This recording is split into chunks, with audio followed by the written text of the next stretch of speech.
Hello everyone, welcome to my YouTube channel. तो आज हम करेंगे त आंकड़े का प्रयोग। तो सर्वनाम सीखने के बाद में अभ्यास 23, 24 और 25 करने के बाद में आज हम सीखेंगे त आंकड़े का प्रयोग। तो अगर आपने पुराना वीडियो नहीं देखा है तो चैनल में जाके देख सकते हैं। और वीडियो शुरू करने से पहले अगर आपको वीडियो अच्छी लगे तो मेरे चैनल को लाइक और सब्सक्राइब जरूर करें ताकि आगे आने वाला नोटिफिकेशन आपको मिल सके और आगे मैं आप लोगों के लिए ऐसे ही वीडियो बनाते रहूं। तो चलिए शुरू करते हैं वीडियो। तो अभी तक हम त कैसे लिख रहे थे, ये बायां त और ये दायां त। और आज हम सीखेंगे ये त का हुक। जैसे कि देखिए ये क व्यंजन है और इसमें ये ऊपर की तरफ बनेगा। तो एक छोटा सा घुमावदार आंकड़ा व्यंजन की सरल रेखा के अंत में बाएं से दाएं की तरफ जोड़ा जाता है तो उससे त का अर्थ निकलता है। तो आशुलिपि में भी कंटिन्यू हम 4 आंकड़ा सीखेंगे। ये है त का आंकड़ा, ये देखिए जैसे कि ये क व्यंजन है। अब ये आज हम सीख रहे हैं ये त का आंकड़ा, यानी कि ये हुक को हम क व्यंजन में या सरल रेखा में ऐसे ऊपर की तरफ बनाएंगे तो ये हो जाएगा त का हुक, यानी कि त आंकड़ा। और अगर इसको हम नीचे की तरफ बनाएंगे तो ये हो जाएगा न का आंकड़ा। और इसको हम सामने की तरफ ऊपर से लगाएंगे तो ये हो जाएगा ल का आंकड़ा। और अगर इसको हम व्यंजन के प्रारंभ में नीचे से ऊपर की तरफ लगाएंगे तो ये हो जाएगा र का आंकड़ा। तो बिल्कुल कंफ्यूज मत होइएगा, इसको लाइन से हम सीखेंगे। पहले त सीखेंगे, फिर न सीखेंगे, फिर र सीखेंगे, फिर ल सीखेंगे। तो इसमें 4 आंकड़ा है। मान लीजिए हमें कत लिखना रहता था तो ये क बना के पूरा पूरा त बनाते थे। अब से जब भी कत आएगा तो उसके लिए क्या करेंगे, ये क बनाएंगे और शब्द के अंत में ऊपर की तरफ ये छोटा सा हुक लगाएंगे तो ये हो जाएगा कत।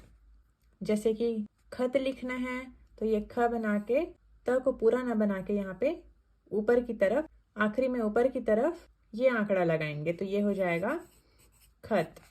तो अब से हमको ऐसे खत बनाने की जरूरत नहीं है। अब से जब भी किसी शब्द में त व्यंजन अकेला होगा तो उसके लिए हम ये त आंकड़ा को शब्द के आखिरी में ऊपर की तरफ लगाएंगे। जैसे कि और उदाहरण देखते हैं। जैसे कि र व्यंजन में हमको लिखना है तो ये देखिए ये र है। अब इसमें बाएं की तरफ यानी कि ऊपर की तरफ ये त आंकड़ा को जोड़ेंगे तो ये हो जाएगा रत। जैसे कि पत लिखना है तो ये प बनाएंगे और यहाँ आखिरी में ये त हुक को जोड़ देंगे तो ये हो जाएगा पत। जैसे कि ठत लिखना है तो ये ठ व्यंजन बनाए और ये ऊपर की तरफ हुक को जोड़ दिए तो ये हो जाएगा ठत। तो समझ रहे हैं। तो सरल व्यंजन में ये त आंकड़ा ऐसे जुड़ेगा और व्यंजन की वक्र रेखा के अंत में ये छोटा आंकड़ा घुमाव के साथ अंदर की तरफ लगेगा और उसमें एक डैश भी लगेगा। जैसे कि वक्र रेखा में देखते हैं, ये है स और ये ऊपर की तरफ त का आंकड़ा और ये डैश तो ये होगा सत। अब ऐसा डैश क्यों लगाएंगे, क्योंकि जब न आंकड़ा आएगा तो न को हम बिना डैश के लिखेंगे और सत आएगा। जैसे कि दाएं स के साथ में देखिए ये स, ये त और ये डैश, और सन लिखना होगा तो ये स और ये न बनाएंगे आगे चल के। तो अभी इसको देखिए, जब भी वक्र रेखा के अंत में अगर ये आंकड़ा आएगा तो उसमें एक डैश निकाल देना है। जैसे कि लत है तो ये ल, ये आखिरी में देखिए आंकड़ा और ये डैश तो ये हो जाएगा लत। और ऊपर से नीचे आने वाले में ये ल और यहाँ पे ऐसे अंदर की तरफ ऐसे घुमा के डैश निकाल देंगे तो ये हो जाएगा लत।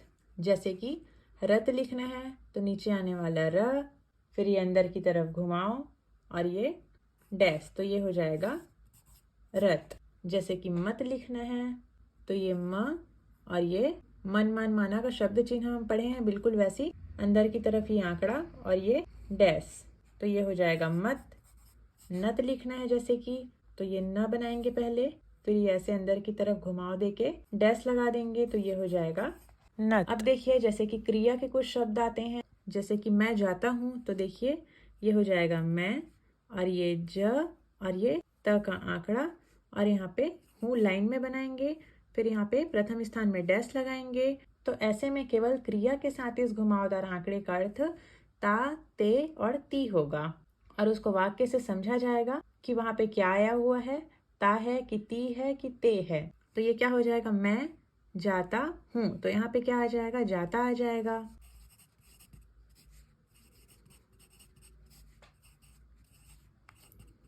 जैसे कि वे जाते हैं लिखना है तो ये वे और ये ज और ये त का आंकड़ा और ये है लाइन में बनेगा, फिर प्रथम स्थान में डैश, तो ये हो जाएगा वे, फिर यहाँ पे क्या आएगा, जाते आएगा। तो केवल क्रिया में इसका मतलब ता, ते और ती होगा। तो यहाँ पे हमको वाक्य पढ़ के पता चल जाएगा कि वे जाते हैं होगा, कि मैं जाता हूँ होगा, तो यहाँ पे स्वर नहीं लगेगा। लेकिन संज्ञा के साथ में ये आंकड़ा व्यंजन की सरल और वक्र रेखा दोनों में केवल त ही रहेगा। यदि कोई स्वर त के बाद में आता है तो त को आंकड़ा नहीं, हम पूरा बनाएंगे। जैसे कि सवृत्त में सीखे हैं ना, जैसे कि मूस लिखना है तो ये म, फिर यहाँ पे स्वर, तो ये हो गया मूस।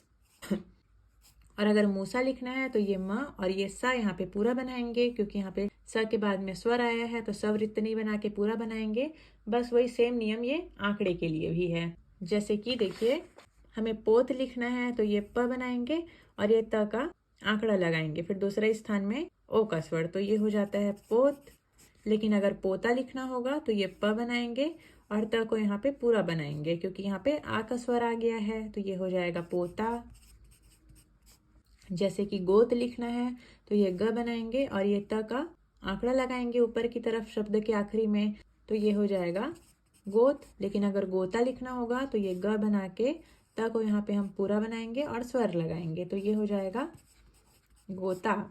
जैसे कि मात लिखना है तो ये म बना के त का आंकड़ा, ये हो जाएगा मात।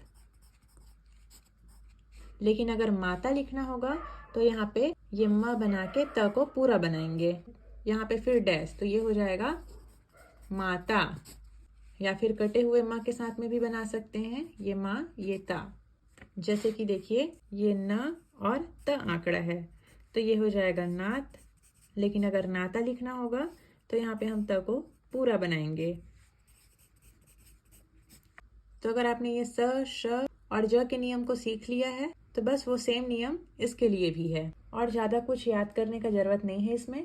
अब देखिए, ये त का आंकड़ा व्यंजन की सरल रेखाओं में बीच में भी आता है। जैसे कि हमें पतप लिखना है तो कैसे लिखेंगे, देखिए ये प बनाएंगे, ये त का आंकड़ा है, उसके बाद में यहाँ पर से फिर से प जोड़ देंगे, तो ये हो जाएगा पतप। नहीं तो पहले कैसे बना रहे थे, ये प, ये त और ये फिर से प। तो अब से जब भी कभी त व्यंजन अकेला रहेगा तो इसको हम सरल व्यंजन के बीच में बना सकते हैं। जैसे कि पतक लिखना है तो ये प बनाएंगे, ये त का आंकड़ा और यहाँ यहीं पर से क व्यंजन बनाएंगे, तो ये हो जाएगा पतक। जैसे ऊपर जाने वाले शब्द में देखते हैं, जैसे रतर लिखना है तो ये र बनाएंगे, ये त का आंकड़ा हो गया और यहाँ पर से फिर से र जोड़ देंगे, तो ये हो जाएगा रतर। जैसे कतक लिखना है तो ये क बनाएंगे, ये त का आंकड़ा, उसके बाद में ऊपर में फिर से यहाँ पर से ऐसे जोड़ के क लिख देंगे, तो ये हो जाएगा कतक। तो आसान है, बस इसका प्रैक्टिस कीजिए, इसको समझिए, बस ज़्यादा कुछ नहीं है इसमें। जैसे कतप लिखना है तो ये क बनाएंगे और ये त का आंकड़ा लगाएंगे और यहाँ पर से प जोड़ देंगे, तो ये हो जाएगा कतप। जैसे च व्यंजन में देखते हैं, ये च और ये त का आंकड़ा और ये ट, तो ये हो जाएगा चतट। लेकिन जहाँ त आंकड़ा ठीक से नहीं बनेगा वहाँ पे हम व्यंजन को पूरा लिखेंगे। जैसे कि देखिए, हमको रतह लिखना होगा तो ये र, फिर ये त। अब देखिए यहाँ पर ह नहीं जुड़ेगा, यहाँ पे ह हम ऐसे नहीं जोड़ सकते हैं, या फिर यहाँ पे ऐसे नीचे आने वाला ह भी नहीं जोड़ सकते हैं, यहाँ पे रेखा बन ही नहीं रहा है, तो इसलिए हम ह व्यंजन आएगा, या फिर जहाँ पे रेखा अच्छा नहीं बनेगा वहाँ पे हम त को पूरा बनाएंगे, ये र, ये त और ये ह, या फिर ये र, ये त, या फिर ये ह। अब इसमें स्वर लगाने का भी वही नियम है जो स व्यंजन में था। जैसे कि इसमें त आंकड़ा बीच में आ रहा है तो ये केवल त आंकड़ा को ही बता रहा है, ता, ते, ती ऐसा नहीं बता रहा है, ये केवल क्रिया में बताएगा। जैसे कि जाते हैं लिखना होगा तो ये केवल ज और त बनाएंगे, प्रथम स्थान में डैश लगाएंगे, तो ये क्रिया में केवल ता, ते, ती का अर्थ बताएगा, संज्ञा में नहीं बताएगा। तो यदि त के बाद में अगर कोई स्वर आएगा तो वो अगले व्यंजन के पहले तीसरे स्थान में ही लगा के बनाया जाएगा। जैसे देखिए, जतन लिखना है तो ये ज बनाएंगे, ये त का आंकड़ा लगाएंगे और ये न कर देंगे, तो ये हो जाएगा जतन। अब मान लीजिए जताना लिखना है तो ये ज बनाएंगे, त का आंकड़ा लगाएंगे और ये न बनाएंगे। अब यहाँ पे ता में स्वर है तो ता का स्वर न के पहले प्रथम स्थान में लगेगा। स्वर का स्थान जैसे कि हम देखे हैं, बस वही नियम है। तो ये त आंकड़े का स्वर का स्थान आगे आने वाले व्यंजन के पहले होगा। तो ये त आंकड़े का स्वर न व्यंजन के पहले, ये प्रथम स्थान, ये द्वितीय स्थान और ये तृतीय स्थान है, तो जताना आया हुआ है। तो यहाँ पे आ का स्वर के लिए हम न के पहले प्रथम स्थान में लगाएंगे, तो ये हो जाएगा ज, ये ता, उसके बाद में न के बाद में डैश, तो ये हो जाएगा जताना। जैसे कि जीतना लिखना है, तो यहाँ पे हम ज व्यंजन बनाएंगे, त बनाएंगे आंकड़ा और ये न बनाएंगे।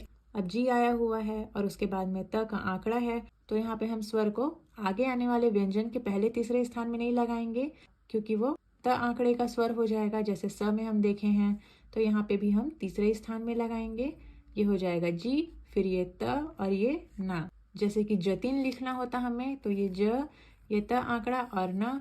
अब यहाँ पे ती के स्वर को आगे आने वाले व्यंजन के पहले तीसरे स्थान में लिखते, तो ये होता है ज, त का स्वर न के पहले, ये जतिन, ये हो जाता।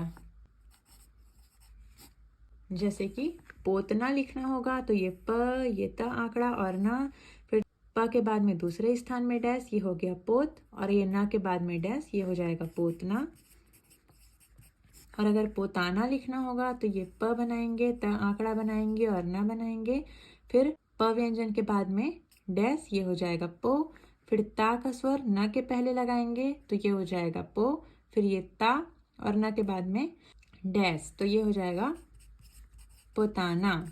जैसे कि पुतला लिखना होगा, तो ये प बनाएंगे, त का आंकड़ा लगाएंगे और ये नीचे आने वाला ल बनाएंगे।